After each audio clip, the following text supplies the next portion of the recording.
क्या आप भी दिल्ली से कामाख्या या फिर कामाख्या से दिल्ली जाने का प्लान कर रहे हो? तो आज की इस वीडियो में मैं आप सभी को बताने वाला हूँ नॉर्थ ईस्ट एक्सप्रेस के बारे में, जो कि जोड़ती है आनंद विहार टर्मिनल को कामाख्या जंक्शन से। और ये ट्रेन अपने टाइम टेबल के अनुसार मात्र 33 घंटे में दूरी तय कर लेती है। यात्रीगण कृपया ध्यान दें। तो नमस्कार दोस्तों, मेरा नाम है दीपक और आप देख रहे हैं ट्रेन क्यूरियस। आज की इस वीडियो में हम बात करने वाले हैं नॉर्थ ईस्ट एक्सप्रेस के बारे में, जो कि जोड़ती है आनंद विहार टर्मिनल को कामाख्या जंक्शन से। और जब ये ट्रेन आनंद विहार टर्मिनल से कामाख्या जंक्शन के लिए चलती है, इस ट्रेन का नंबर होता है 12506। और जब ये ट्रेन कामाख्या जंक्शन से आनंद विहार टर्मिनल के लिए चलती है, इस ट्रेन का नंबर होता है 12505। जब north east express Kamakhya junction से आनंद विहार टर्मिनल के लिए चलती है, इस ट्रेन का नंबर तो आप जानते ही होंगे। और ये ट्रेन के 30 स्टॉपेजेस होते हैं, जो ये 30 स्टॉपेजेस में रुकती है। और साथ ही ये ट्रेन 33 घंटे और 10 मिनट में अपनी दूरी तय कर लेती है। यानी कि इस ट्रेन की एवरेज स्पीड है 56 किलोमीटर पर आवर और ये ट्रेन चलती है 1856 किलोमीटर। ये ट्रेन लॉन्च की गई थी 1 अप्रैल 1986 को और इस ट्रेन की मैक्सिमम स्पीड है 130 किलोमीटर प्रति घंटा। और वहीं अगर हम बात करें दूसरी ट्रेन की, जो कि आनंद विहार टर्मिनल से कामाख्या जंक्शन के लिए चलती है, इस ट्रेन का नंबर भी आप जानते होंगे 12506। ये ट्रेन मात्र 32 घंटे और 45 मिनट में अपनी दूरी तय कर लेती है आनंद विहार टर्मिनल से कामाख्या जंक्शन के लिए। यानी कि इस ट्रेन की एवरेज स्पीड है 57 किलोमीटर पर आवर और इस ट्रेन के टोटल 28 स्टॉपेजेस हैं।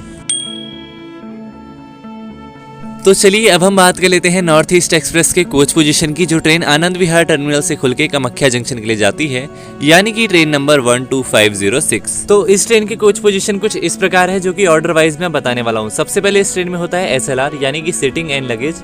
उसके बाद इस ट्रेन में 2 जर्नल के कोचेस होते हैं। उसके बाद S4, S3, S2, S1 इस ट्रेन में होते हैं स्लीपर के 4 कोचेस। उसके बाद इस ट्रेन में B5, B4, B3, B2 तक होते हैं इस ट्रेन में 3rd AC कोचेस। उसके बाद एक पेंट्री कार आ जाती है, यानी कि इस ट्रेन में आप खाने पीने की व्यवस्था कर सकते हो। उसके बाद होता है एक B1 यानी कि 3rd AC का ही कोच होता है, पर ये डिसकंटिन्यूअस फॉर्म में होता है। उसके बाद इस ट्रेन में 2nd AC का एक A2 होता है।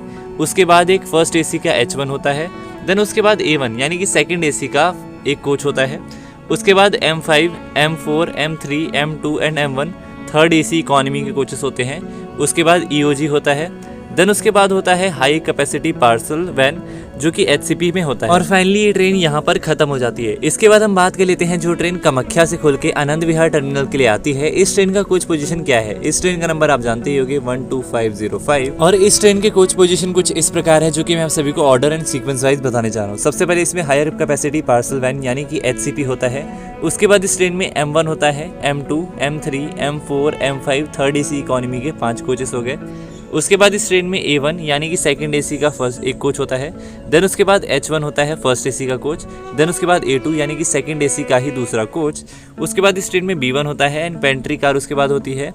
देन उसके बाद क्या होता है B2, B3, B4 and B5 3rd AC के कोचेस होते हैं। देन उसके बाद स्लीपर के इसमें 4 कोचेस होते हैं, S1, S2, S3, S4 कुछ इस सीक्वेंस में। उसके बाद इस ट्रेन में 2 जर्नल के कोचेस होते हैं और लास्ट में होता है SLR सिटिंग एंड लगेज।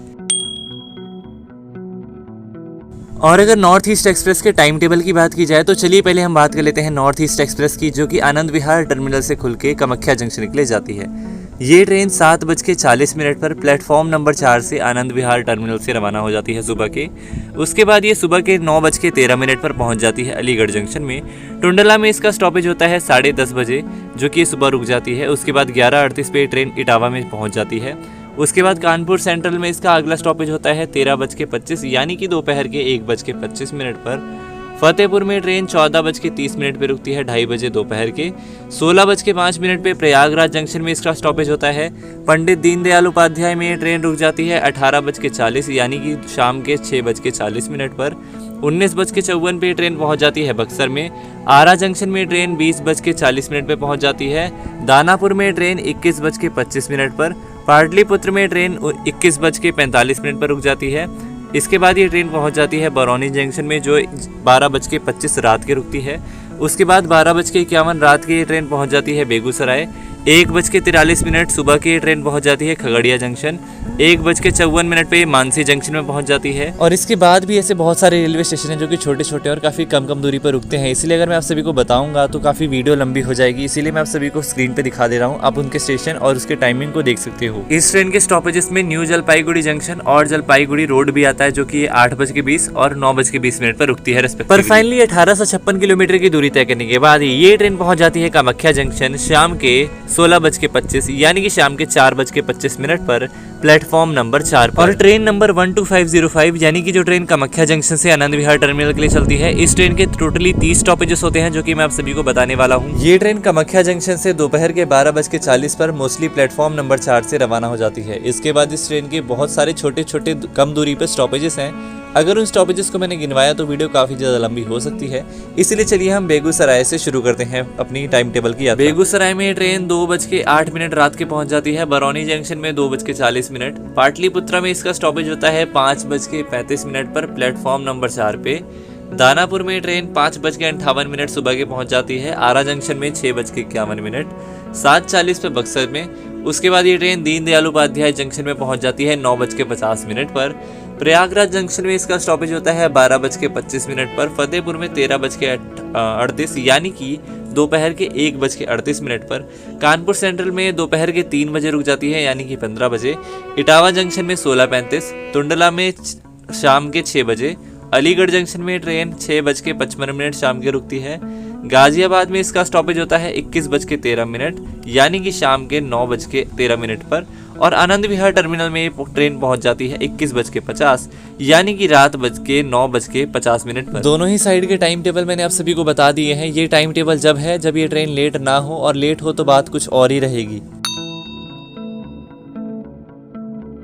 अगर अब हम बात करें कि इस ट्रेन में नॉर्मली कितना किराया लगता है आनंद विहार टर्मिनल से कामाख्या या फिर कामाख्या से आनंद विहार टर्मिनल के लिए, तो मैं इसके आप फेयर्स अपनी मोबाइल स्क्रीन पर देख सकते हो, चाहे वो जनरल के हो, स्लीपर के हो, थर्ड एसी के हो, सेकंड एसी या फिर फर्स्ट एसी के ही क्यों ना हो, और थर्ड एसी इकोनॉमी के भी फेयर्स आपको अपनी मोबाइल स्क्रीन पर दिख जाएंगे, जो कि आनंद विहार और कामाख्या के बीच हैं। और यदि आप इस ट्रेन में reservation quotas for senior citizen और लेडीज ढूंढ रहे हो, तो मैं आप सभी को बोलना चाहूँगा कि इस ट्रेन में सीनियर सिटीजन का कोटा मिलना बहुत ज़्यादा आसान है। मोस्टली पॉसिबल है कि आपको 1 हफ्ते के अंदर सीनियर सिटीजन कोटा मिल जाए आनंद विहार टर्मिनल और कामाख्या के बीच में, अगर आपको इंटरमीडिएट स्टेशन में ट्रैवल नहीं करना है तो।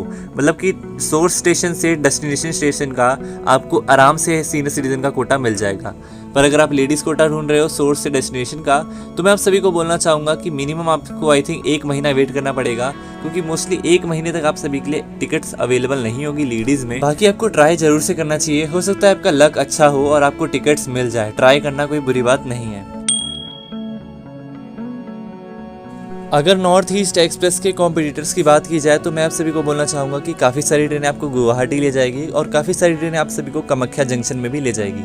तो मैं आप सभी को बोलना चाहूँगा गुवाहाटी और कामाख्या जंक्शन ज़्यादा दूर नहीं है, दोनों पास ही है, लगभग दोनों सेम जगह पे ही लाई करते हैं। तो सबसे पहले अगर बात की जाए इन ट्रेन के कॉम्पिटिटर्स की, तो सबसे पहले आप सभी को Kamakhya express, Awadh Assam express, Brahmaputra mail, Dibrugarh Rajdhani जो कि एक नई दिल्ली से चलती है और एक आनंद विहार से चलती है, साथ ही साथ त्रिपुर सुंदरी एक्सप्रेस, सिलचर एक्सप्रेस जो है एक चलती है, गुवाहाटी पूर्वोत्तर संपर्क क्रांति एक्सप्रेस चलती है, और साथ ही साथ नॉर्थ ईस्ट एक्सप्रेस तो है ही। अगरतला तेजस राजधानी भी एक ट्रेन है जो कि आप सभी को गुवाहाटी ले जा सकती है। यदि इन सब ट्रेनों में से बेस्ट ट्रेन की बात की जाए कि कौन सी ऐसी ट्रेन है जो आप सभी को अच्छे समय पे अच्छे किराए के साथ और कम किराए के साथ आप सभी को पहुंचा सकती है गुवाहाटी या फिर कामाख्या जंक्शन, तो मैं आप सभी को बोलना चाहूँगा उसमें से एक ट्रेन का नाम जो कि है पूर्वोत्तर संपर्क क्रांति, जो कि आप सभी को नई दिल्ली से गुवाहाटी तक ले जाएगी। बड़ी बात यह है कि ये ट्रेन हफ्ते में मात्र 2 दिन चलती है, जो कि आप अपने टाइम टेबल के अनुसार देख सकते हो कि आपका स्केड्यूल उस दिन फ्री रहता है या फिर नहीं। और ये ट्रेन आप सभी को बहुत ही जल्दी पहुंचा देगी गुवाहाटी। गुवाहाटी या फिर कामाख्या में बात की जाए टूरिस्ट प्लेसेस की, तो यहाँ पे बहुत सारे टूरिस्ट प्लेसेस हैं जो कि मैं आप सभी को बताने वाला हूँ। कामाख्या टेम्पल, श्री उमानंद टेम्पल, और साथ ही साथ यहाँ पर असम में एक जू भी है जिसका नाम बोटेनिकल गार्डन है और यहाँ पे एंट्री है 100 रुपए की। श्रीमंता शंकर देव कला क्षेत्र, साथ ही साथ यहाँ पर आप सभी को इस्कॉन गुवाहाटी भी देखने को मिल जाएगा। Assam state museum, Guwahati planetarium, Vashishtha temple, पूर्व तिरुपति बालाजी टेम्पल, श्री उग्रतारा देवालय, साथ ही साथ यहाँ पर आप सभी को नवग्रह टेम्पल भी देखने को मिल जाएगा। इसमें कुछ ऐसे प्लेसेस भी हैं हैं जिसकी एंट्री पेड है, यानी कि इसमें आप सभी को जाने के लिए टिकट खरीदना पड़ेगा। गुवाहाटी अगर आए हो तो आप सभी को एक बार इस्कॉन टेम्पल भी विजिट करना चाहिए। इसकी एंट्री फ्री है, आप वहाँ पे जा सकते हो।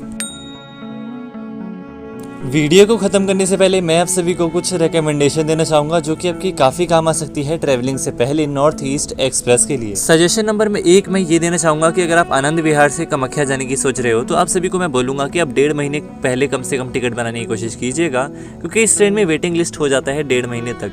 1.5 महीने के बाद आप सभी को टिकट मिलने की चांसेस थोड़े ज्यादा होते हैं। और अगर आप इस ट्रेन से दानापुर या फिर पटना जाने की सोच रहे हो तो मैं आप सभी को बोलना चाहूंगा ये ट्रेन अपने टाइम टेबल के अनुसार आप सभी को 13 घंटे 45 मिनट में पहुंचा देगी दानापुर। और अगर आप पटना जाना चाहते हो या फिर पाटलिपुत्र जाना चाहते हो तो थोड़ा सा टाइम लगेगा। मैं आप सभी को बोलूंगा कि आप इस ट्रेन से जा सकते हो। संपूर्ण क्रांति के बाद आप सभी के लिए बढ़िया ऑप्शन रह सकता है। पर डिसएडवांटेज ये रहेगा कि ये ट्रेन आप सभी को रात के 10 बजे लगभग पहुंचाएगी दानापुर या फिर पाटलिपुत्र। और साथ ही साथ आप सभी को पता ही होगा कि नॉर्थ ईस्ट एक्सप्रेस का एक्सीडेंट भी हो रखा है, ये ट्रेन डीरेल हो गई थी। ये जस्ट मैंने आप सभी को इन्फॉर्मेशन के लिए बताया है। तो फिलहाल के लिए इस वीडियो में इतना ही, मिलते हैं नेक्स्ट वीडियो में। जब तक आप देखते रहिए ट्रेन क्यूरियस और कमेंट करके बताइए कि नेक्स्ट वीडियो आप सभी को किस ट्रेन के ऊपर चाहिए। जिस ट्रेन के सबसे ज्यादा कमेंट्स होंगे उस ट्रेन के ऊपर अगली वीडियो बन जाएगी।